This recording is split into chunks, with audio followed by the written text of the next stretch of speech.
রাসূলের কলিজার টুকরা বাচ্চার বুকের মধ্যে দিয়ে বিষাক্ত তীর প্রবেশ করে পিঠ থেকে বেরিয়ে গেল।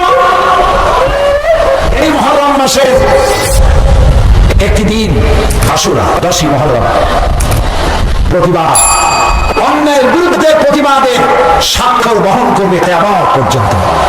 রাসূলের কলিজার টুকরা নয়নের পুতুলি ইমাম হোসেন কারবালার প্রান্তরে সাথী সঙ্গী বলে নিয়ে যে রক্ত দিয়েছিলেন, 1400 বছর ধরে প্রতি বছর 10ই মুহররম তারিখে পৃথিবীর 17 কোটি মুসলমান কারবালায় যত আওলাদ রাসূলের রক্ত পড়েছে তার থেকে 1 সাগর বেশি চোখের পানি বিসর্জন করেছে মুসলমান।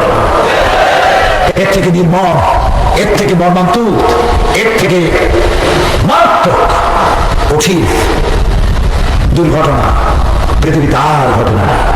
বিষয়টা কি ছিল? ক্ষমতা দখল? ক্ষমতা দখল? নিশ্চয় নয়। যদি কেউ বলে ইমাম হোসেন ক্ষমতা দখলের জন্য লড়াই করেছিল, তার ইমান নষ্ট হয়ে যাবে। যে নানার পরে তিনি বড় হয়েছেন, যে মায়ের পেটে তিনি পৃথিবীতে এসেছেন, নিছক ক্ষমতা দখলের জন্য তিনি লড়াই করতে পারেন না।